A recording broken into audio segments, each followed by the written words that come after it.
大家好，欢迎收看今天的面具人。今天是2021年的3月27号，星期六。今天呀，咱们来讲点深度的东西吧。面具人给大家上一上心理学课程。本来呢，这个内容我是打算放在会员节目里面的，因为我接下来要讲的内容是比较专业性的东西。不过呢，我想了一想啊，还是把它做成公开节目吧，因为能帮助到更多的人，那我也乐意嘛。这两天呀 ，H&M 呀，包括阿迪达斯、耐克，在国内被轰轰烈烈的抵制了，对吧？那这个抵制的程度到底有多么的激烈，有多么的激情，有多么的夸张，有多么的脑残？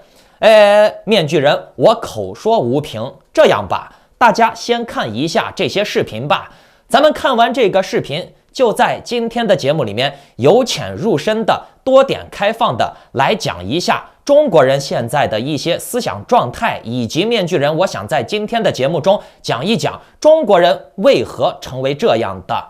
还有呢，我会在节目的中间讲讲习近平他为何能号令天下，这中间有什么样的成功者的心理因素。还有呢，就是中国的家庭思想对中国的小孩成长以及未来的事业有什么样的影响。那我都会从心理学的角度上给大家深刻的剖析一下。你们听完今天的节目呀，爽，面具人我不敢保证，但是呢，会让你们的心态变得更好，让你们的朋友关系、个人成长、家庭关系更上一层楼，也会对你们的个人发展和眼界的打开，融入更多的文明价值和进步有一定的帮助的。那我们今天的节目啊，不从什么新疆有没有强迫别人劳动、外国政府抹黑中国政府的这种角度来探讨，我们只是讲讲中国人在这种事件上的一些行为是否合理，然后呢，再延伸的讲一些心理学的东西。所以呢，爱国的、反共的朋友们都可以听完我今天的节目。好，节目开始之前呢，新来的小伙伴朋友们，请不要忘记点击屏幕下方的点赞、订阅、小铃铛。面具人的节目包您看完满意。如果你们看完今天的节目认为不满意的，那你也可以在视频下方留言指点面具人我吧。好，那我们今天来看看这个视频。这我小女儿的衣服，这是我大女儿的衣服，这是我媳妇儿的衣服，我是一件这个牌子的衣服都没有。吃我们的，喝我们的，啊，还砸我们的锅，对不对？必须毁了它，还抵制我们的棉花。用一句我们老家话，用一句我们老家的话，哈那大那大。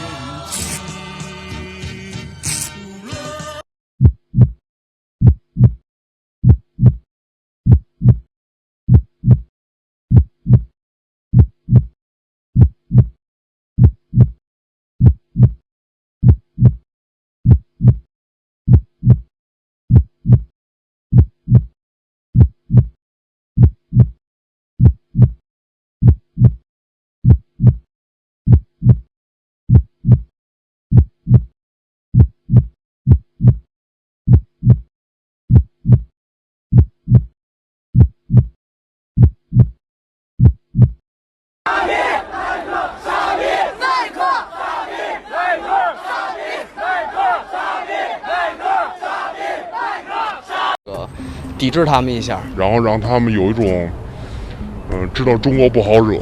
我觉得这品牌脑子有坑，因为你想想，他第一是在中国销售，而且还发布声明说是抵制中国的原材料，还想在中国卖，所以说这个真是，脑子有点问题。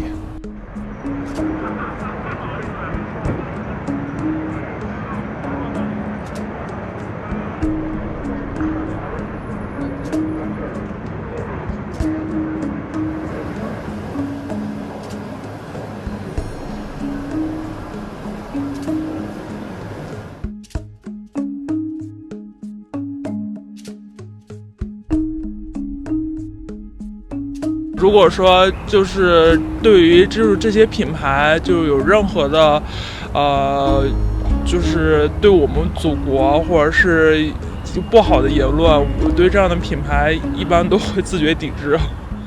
准备，因为这几天我是出差在外的，我准备出完差之后回去就把它扔掉。如果不尊重我们的国家，那这个东西它可以从中国出去，我们可以不用，也可以不穿，它不是我们的必需品。对，我觉着在中国你就要尊重我们的国家。对，如果这么污化我们的国家，我觉得没有以后。人也是一样，慢慢的了解你国家的荣誉感，对什么苹果呀、耐克啊，然后这些不喜欢中国的品牌说不，你有这个勇气，我们可以的。好，大家加油，我是雷。看完了吧？我们可以从这些视频上看到啊，这一些人，我们不能叫他脑残吧？先给他们一些尊重，就叫这些人。他们在视频里面啊，又是断水断电，又是放人家的水，又是捡自己的衣服，又是抵制不买了，又是让人家的店铺要关门了，对吧？好，我们先不说他们这样做对与错，好与坏。面具人，我就想问一下在座的各位，衣服它有思想吗？水它有思想吗？没有吧？衣服这种东西，它就是穿在身上用来保暖的，顶多呢，也就是起到了一种装饰的作用。除此之外呢，没有任何其他的多余意义。所以说，就算这些外国的厂商品牌，它对中国的人权、对中国的强制劳动力有意见，或者是一定程度的夸大，但是呢，这些公司的行为和它的衣服有什么关系呢？衣服它又没有长嘴巴能说话，衣服它也不会动，它也不会有任何的行为，对不对？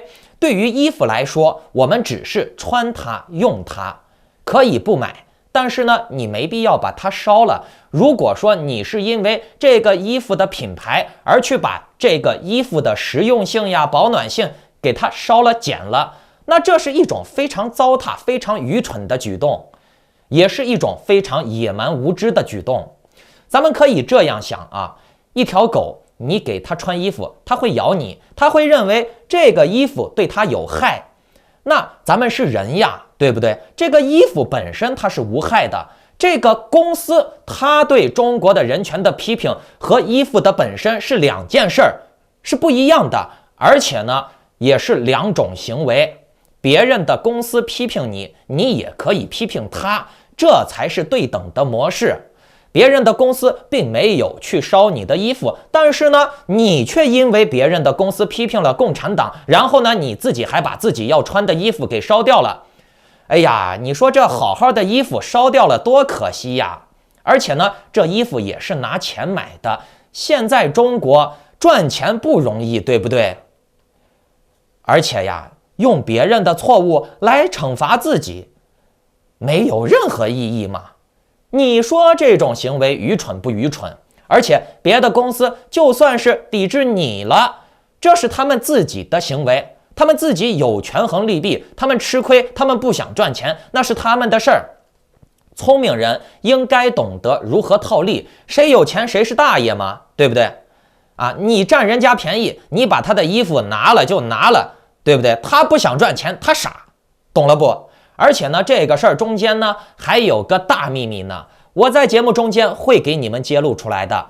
咱们先来从一个逻辑上去想啊，人家公司批评的是中国共产党强迫劳动力，他并没有批评你本人，懂了没？而且呢，就算是强迫新疆人劳动，也不是强迫你本人去劳动，更不是你本人去强迫新疆人劳动的，懂了没？跟你没有任何关系，那你又为什么要对一个各方都与你不相干的事情，而自己损害自己的财物呢？自己伤自己呢？去自残呢？好，可能有些人会说自己爱国，所以要烧衣服啊。你说你爱国，可是你们要明白啊，你在这个国家消费、工作、劳动，甚至生育，这都已经是你爱国的基本体现了。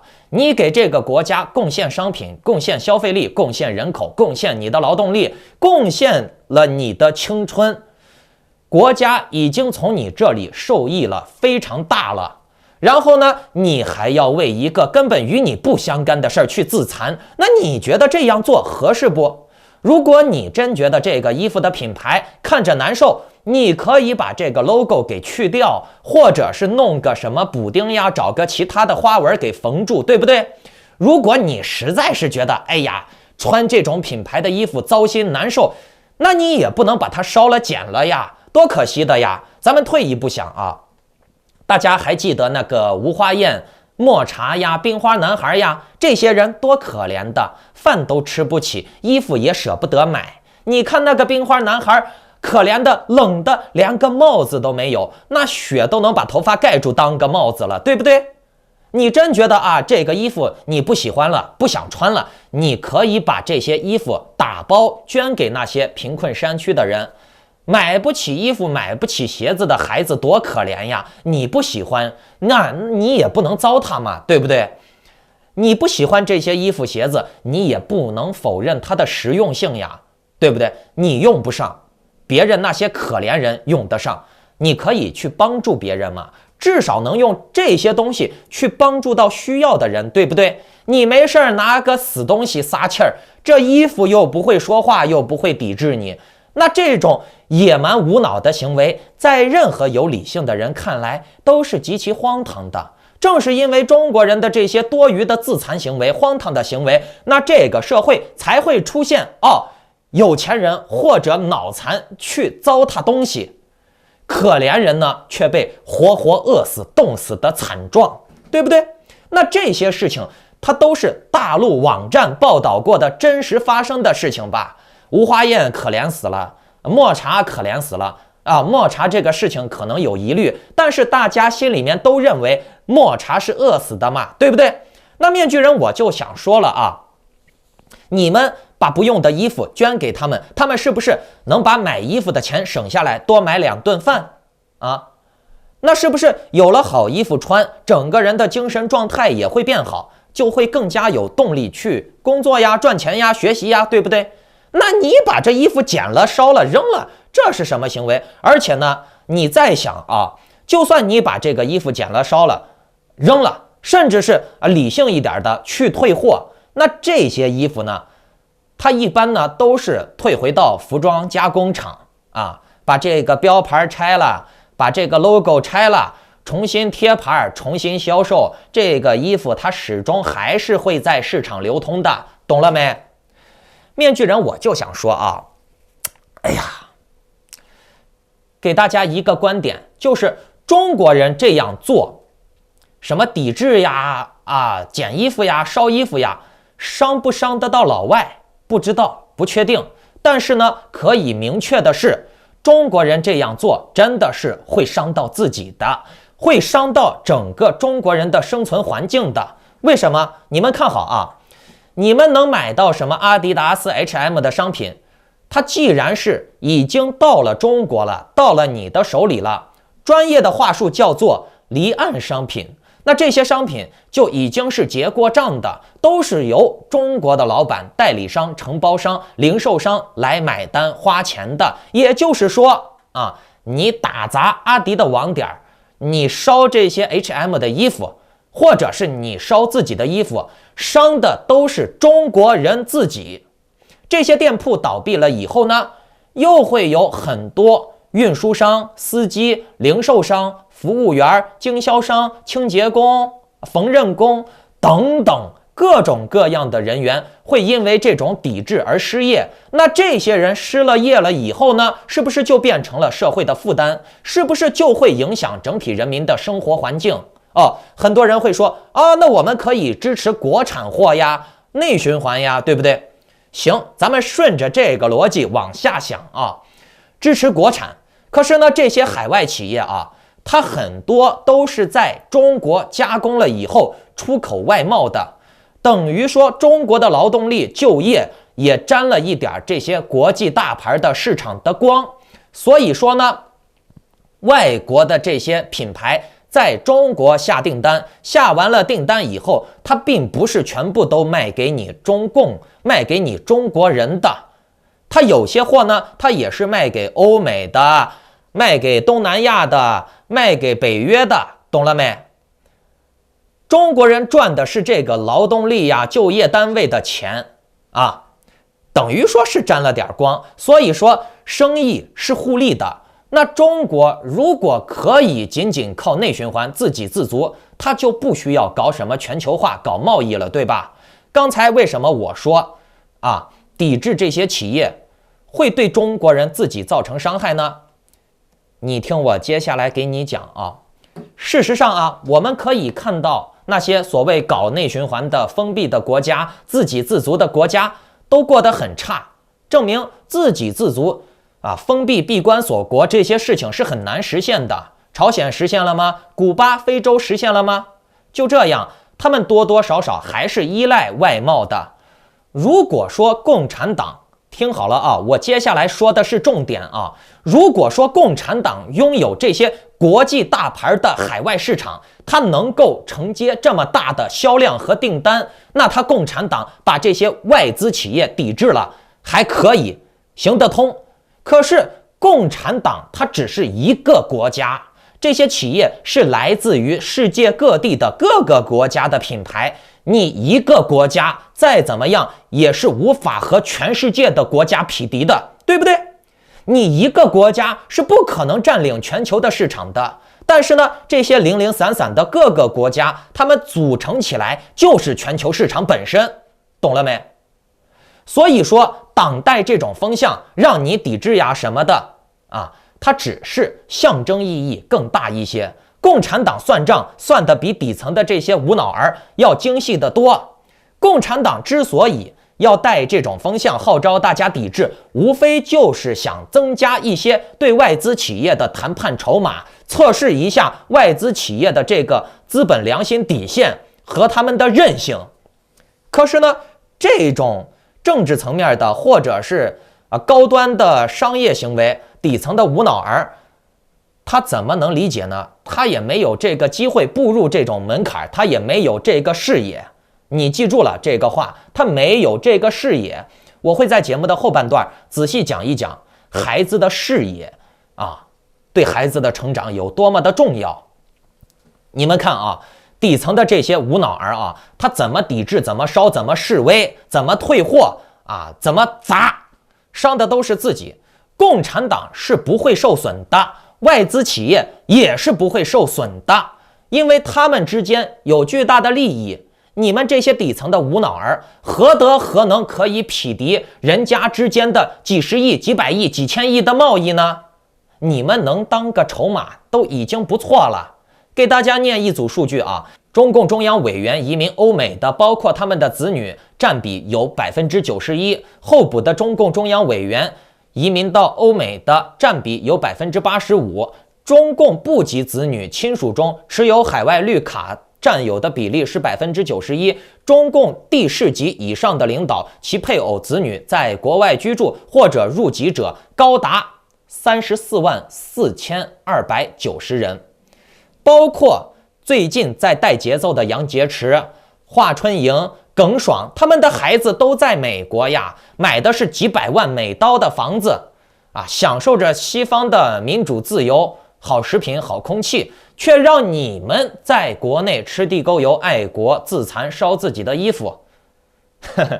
现在能想明白了不？一切都是勾兑，西方也一样，他们仅仅是把这个人权嘴上说说，演戏给他们底下的脑残看的。这种行为呢，很典型的就是你看西方人他把汉人、台湾人、香港人、新疆人分开谈人权，只谈香港人、台湾人、新疆人的人权，不谈汉人的人权。那汉人自然会更加的民粹，更加的爱中共呀。谁让汉人走到哪儿都是二等公民、歧视链的最底层呢？中共至少还能给汉人画大饼，给他们个盼头。西方人呢，连饼都懒得给汉人画。汉人受到的压榨剥削比新疆人少吗？比香港人少吗？按理来说，汉人被剥削应该是最多的吧。可是呢，新疆人强迫劳动了，摘棉花了，就是迫害人权了。但是你看汉人，又是上访了，又是被强拆了，又是被计划生育了，又是被996了，又是被这个骗医保了，不给工资了。谁来说汉人的人权的问题呢？没有吧？西方要争取就争取多数人的权利，把整体的中国人的人权提出来，否则呢，仅仅强调一部分人群的人权，它只是给中共送护身符而已，甚至毫不夸张地说，就是帮中共维稳。为什么面具人我会这么说啊？你听完我今天的节目，你们就能明白了。中共呢，他就是怕汉人知道自己被侵犯人权，所以呢，中共才会通过各种各样的方式来转移焦点。比如这次的什么阿迪耐克 H&M 的抵制事件，让中共把他的生活中的不满和情绪发泄给他能发泄的人。当然了，中国人他肯定不敢找中共发泄，所以呢，他只能找西方人发泄，因为找西方人发泄不会承担任何代价和责任，最多呢也就是自残嘛，对不对？而西方人的脑残谋略只是被中共遛狗而已，想跟中共斗，面具人我都不敢确定啊，西方人是否真的是想跟中共斗啊？而且呢，这有一个核心矛盾问题，那就是当然不能让小黄人有人权了呀，小黄人的工资高了，西方人还哪来廉价劳动力呢？对不对？我们再来看这张图啊，你看他说他去人家店里面放了10分钟的水，还后悔放的水太少了。那你们觉得，这种行为是不是脑残啊？水它是自然资源，全世界都有哦。你为了一个企业的纷争去放自己国家的水，去放自然资源，这清澈的好水就这样浪费了。你觉得中国人做这种行为能让别人瞧得起你吗？其实呢，今天的新疆棉花抵制 H&M 事件啊，就如同先前的钓鱼岛打砸日本车抵制日货是一样的，进行这种神操作的都是同一批人。就像当年慈禧太后祭出义和团抵制洋人是一样的，只不过当年的老佛爷玩得太过火了，搞得自己被攻打，连夜逃出北京城，圆明园也被烧了个透。可是今天的圣上习近平对这种民粹的火候拿捏的可谓是炉火纯青，恰到好处。他一边鼓吹爱国情怀，让爱国者上前搞事情，一边呢又暗中观察，给自己增加筹码。一旦事态达到效果了以后，立马官方就会出手，大肆宣扬理性爱国。你们看这个视频啊，爱国爱得太过火了，也会有警察来找你喝茶的。我希望大家各忙各的事啊。不，大家应该以拍摄来支持我。好嘞，支持。这个你在不行这样，不在不行啊。你在不行这样，不要想在。可以给我听。我跟你说，爱国有很多形式，这同志，这种形式的爱国，放开了社会秩序，还回来社会知道吧？不是说维护谁的利益，我们这儿要法律要行啊，是不是？啊，那是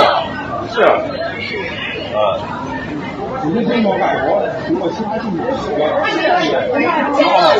国的一种手段。爱国的行为，你现在就已经妨害社会管理了，是不是？大家认为我妨害了社会管理吗？谢谢大家。都是说了，那都柯南现在都说了没有，你还说没听到？是的，同志，希望你配合。我明天知道后头啊。听不见。这我在这儿。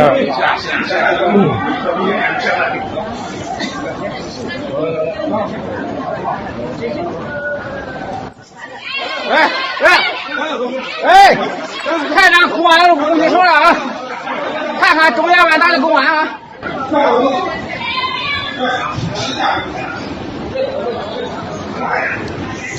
而这帮爱国者里面有2种人，一种是无知跟风的爱国者，就是刚才视频里面被带走的那个妹子；还有一种呢，就是打着爱国的旗号趁乱宣泄情绪，乃至捞取好处进行投机活动的无产阶级流氓。当然了，现在还多出了官方的职业爱国者，这些人呢，主要的任务就是控制火候带节奏，这个是习大大的法宝。我们先来说说无产阶级流氓到底是个啥东西啊？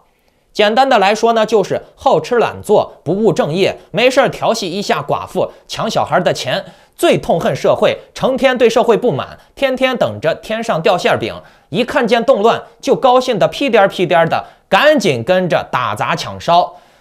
随着高通胀和土地兼并、社会矛盾的加剧，底层经济和饭碗的问题日益严重，这种人会越来越多，他们会找各种各样的机会发泄自己的不满和痛苦。当大面积的人口找不到工作、吃不上饭的时候，无产阶级流氓中会投机的人就真的得势了。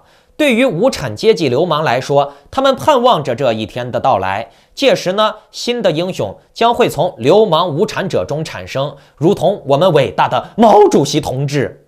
说一个很久以前的侗族村的故事啊，村民们都很勤劳朴实，肯干。但是呢，意外的出现了一个叫做老黑的人。那这个老黑不是油管上面的那个老黑啊，这个老黑比油管的老黑有种多了。这个老黑呀，好吃懒做，无所事事，地里面的庄稼蔬菜长得好，就跑过去抢。为此呢，还挨过几次打。有一天呢，老黑在路上遇到了一个大兵，骗了这个大兵的枪，于是呢，他就拿着枪开始在村子里面耀武扬威，不但抢人家辛辛苦苦种的菜，遇到单身的姑娘还动手动脚。老黑就这样在村子里面到处宣传他的逻辑，认为大家应该把东西平分，村里的庄稼蔬菜、猪牛羊应该见者有份儿。村里的一些年轻人呢，就受了老黑的感染，也开始变得到处偷偷摸摸帮老黑干事儿、抢东西，也变得好吃懒做了。谁家种的东西好，就跑去拿。于是呢，村里面人都不劳动了，都开始学老黑，或者是有这种思想，反正我种的东西都会被抢走，那我干脆不种了。于是呢，村子就开始慢慢变得贫瘠了。村里面有个人啊，很憎恨老黑的行为，但是呢，他不敢明着跟老黑作对，于是呢，就趁着夜里在老黑的家中放了一把火。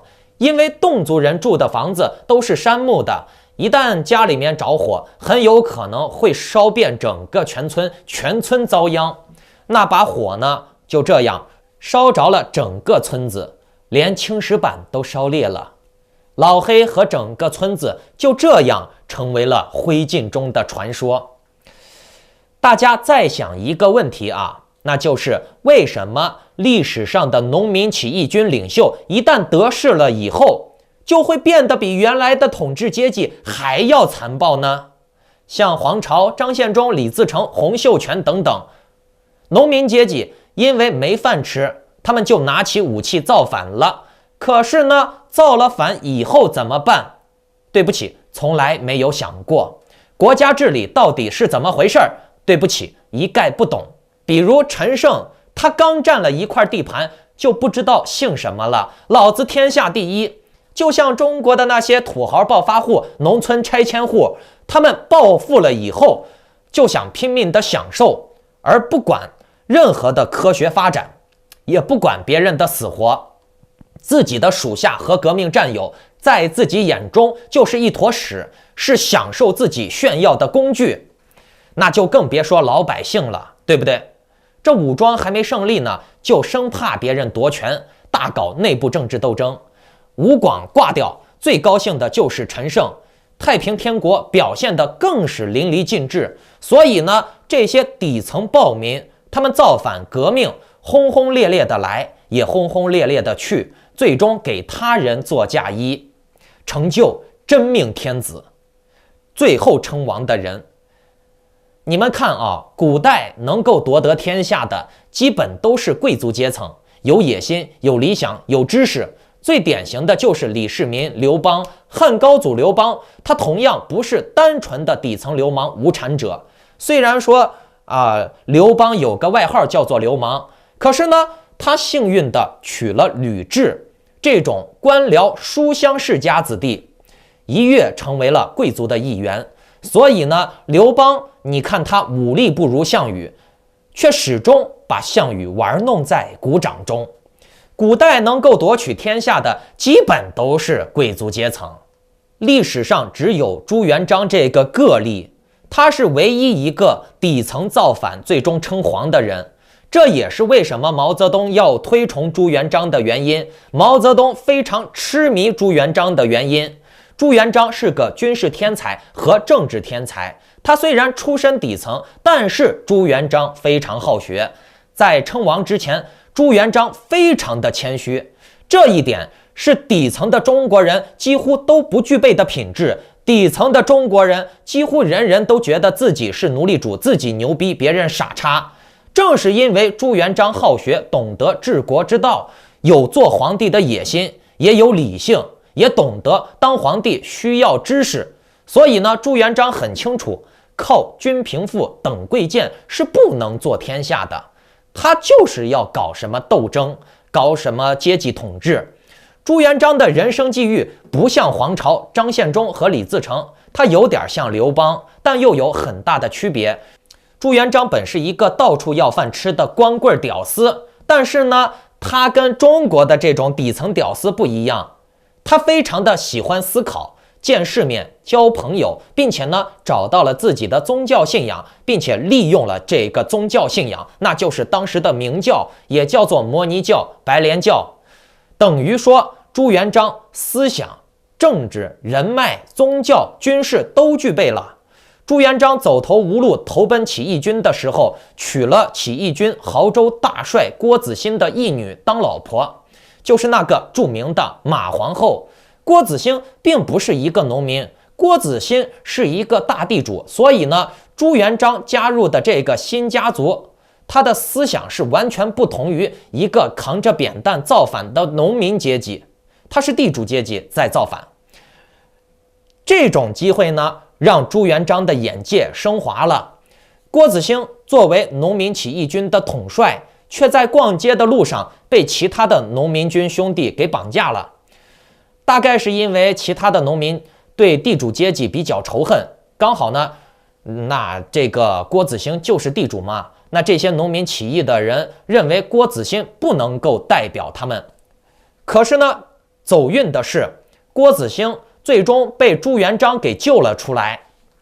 郭子兴看见朱元璋有能力、有智慧、有头脑，比自己强，反而起了憎恨之心，一心想把朱元璋弄死。这也让朱元璋思想再度的升华。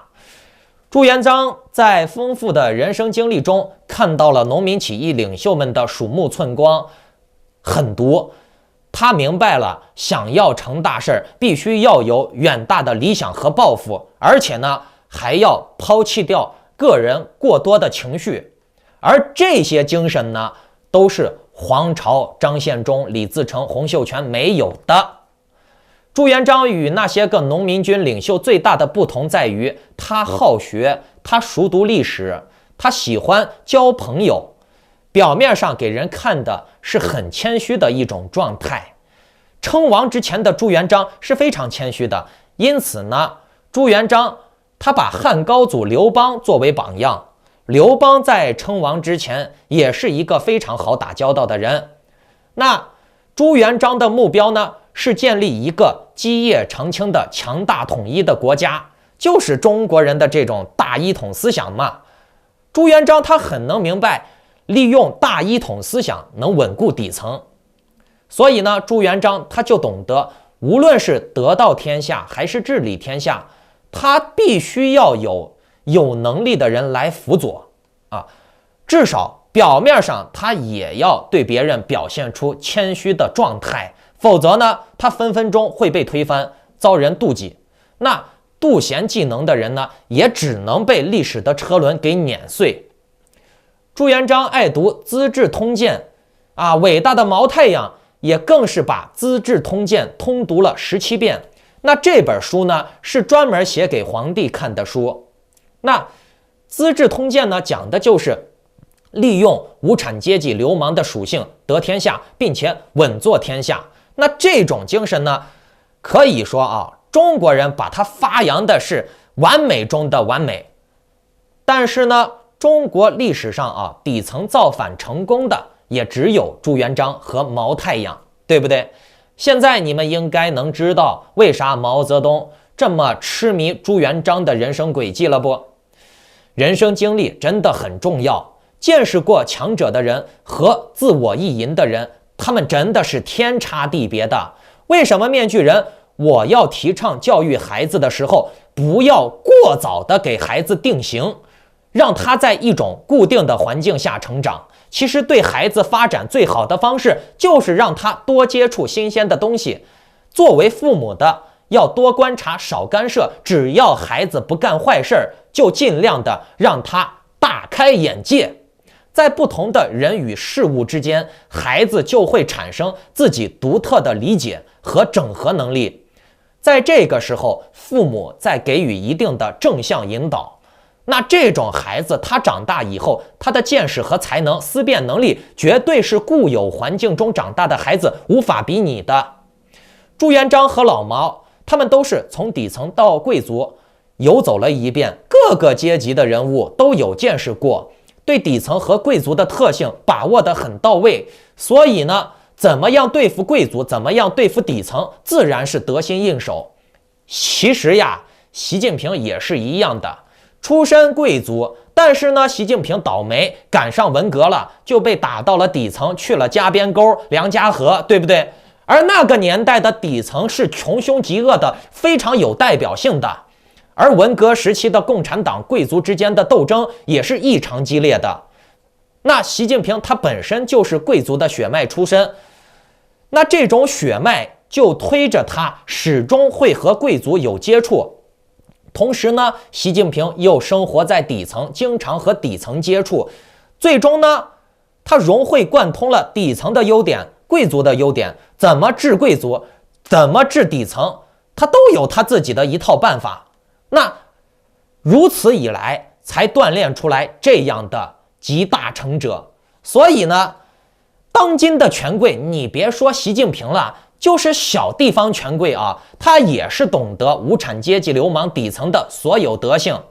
他作为高阶级的人啊，能在社会上历练打拼过的人啊，这种老人精啊，他们肯定知道这些底层的这个大脑运算这个容量有多少，对不对？底层的人的思维内存顶多是32G，可是呢，人家这些当官的，他们的内存有1个T、2个T，你怎么比？对不对？共产党的那些红色贵族更是云服务器，他们是一个组织，你怎么比？就这啊，底层的这些屁民，他还不想着更新换代，提升自己的内存，多学东西，反而呢，成天觉得别人是傻叉，自己牛逼，对不对？其实呢，西方也有这种无所事事的破坏社会的，或者是流氓。前几天那个什么枪手不就是吗？不过呢，西方人啊，因为有人权啊，所以呢，他们的这个制度保障了每个人都有一定的生存空间。而我大天朝的权贵呢，他很明白啊，底层不能给他们太好的生活，给他们太好的生活以后，他们就不劳动了。所以呢，共产党他就是拿着鞭子抽着底层的暴民，让你赚你就赚，让你停你就停，真的是得心应手呀。就像那些呼吁推出房地产税、房租税干死房东的那些底层暴民，他大力赞扬国家推行什么房住不炒、限购限贷，让房价腰斩，一折买房、公租房。可是呢，他们在激情的时候认为啊，共产党做啥都是对的，包括什么 HM 打砸抢。那激情过后了以后呢，共产党达到了自己的目的，可是这些底层的日子过得就是越来越苦，对不对？到时候共产党只用新闻通稿一发，不能这样爱国呀，我们要理性爱国，科学发展，对不对？那为什么底层的暴民会这么的愚蠢呢？因为底层的暴民，他们的知识被垄断，包括家庭环境等因素导致他们没有理性，不懂科学，盲目。举个例子啊，人可以学会拿刀切菜，可是你给狗一把刀玩，狗很有可能会伤到自己。人可以学会用火烧饭，可是你把火给狗，狗很有可能会烧死自己，对不对？人和人的差异真的是比人和狗的差异还要大。因为这种知识垄断了以后，包括家长的愚昧啊，很多家长意识不到他自己其实是在帮这个社会培养执行工具，培养奴才，培养一个听话的东西而已，而并不是培养一个思辨的、有能力、敢于创新改变自己命运的人。听话本身就是一种对命运的妥协。观众朋友们，我讲到现在都是从这些现象上面剖析，对吧？并没有涉及政治立场和情感，是不是？我相信反共的、挺共的都应该能听得进去。每个人他其实都是有自己的优点和缺点的，我们要理性的看待。你也不能说习近平他是暴君，他搞独裁啊，习近平就没有任何的优势了。那你说习近平有没有他厉害的地方？有没有他独到的地方？有，只不过咱们不愿意承认。川普有没有他厉害的地方？有。拜登有没有他厉害的地方？有。聪明人能看到，可是傻子呢，他只会一味的无脑黑，懂了没？面具人我这个人就不一样啊，我很喜欢去观察别人的特点。顺便给你们教一个小技巧啊，你们有孩子的人可以听一下这个技巧。一个孩子他的领悟能力聪明与傻啊，先天真的是有一定的差异。不过呢，这个差异随着年龄的增长会逐渐的被弥补，你可以拿更优秀的教育去弥补这个差异。我们判断一个孩子是否聪明啊，最主要就是判断两个大点，一个呢就是看这个孩子他的好奇心是否强，另外一个呢就是看这个孩子他的模仿能力是否强。我不知道大家有没有发现过啊，有些小孩呢，他看别人画画，看一遍他就能一模一样的画出来。可是有些小孩呢，你手把手教他，他也画不到一块去。同样的，有些小孩呢，看别人唱歌，别人唱一遍，他就能复制出来，唱的一模一样。可是呢，有些小孩呢，他怎么唱都唱不出来，五音不全，对不对？有些小孩呢，家长说话做动作，他能完美的 copy 下来。可是有些小孩呢，就呆呆的傻傻的。一个小孩的模仿能力是他对外界观察能力的直接体现，他正是因为眼睛看到，耳朵听到，精准的捕捉到了这些事物表现出来的特点，并且呢，他能调用自己的喉咙、耳朵、眼睛、手各种复杂的大脑运算的，最终导致他能模仿出来这个东西，模仿出来这种画或者声音。他能模仿出来，证明他有这种能力。有些小孩他模仿不出来，证明他没有这种能力，懂了没？所以一个小孩他的模仿能力就是一个小孩是否聪明的直接体现。但是呢，你们看啊，很多中国的家长很反感小孩的模仿能力，为什么？我不知道你们发现过没有啊？中国的这个家长脑子不知道是有病还是怎么了啊？一看到孩子小孩模仿自己说话，模仿自己的神态，就会莫名其妙的暴怒。这个可能是心理变态的因素吧，也可能是为了满足统治者的需要。因为站在统治者的角度上来说啊，看到一个人有能力非常接近于自己，那也是会非常暴怒的。为什么？因为他很轻松的就模仿到了我的这个精华，那有朝一日他取代我称王了怎么办？对不对？所以每个中国人他都是有一种奴隶主的思想，他把自己的孩子未必当孩子看，更多的呢是当一个工具吧，对不对？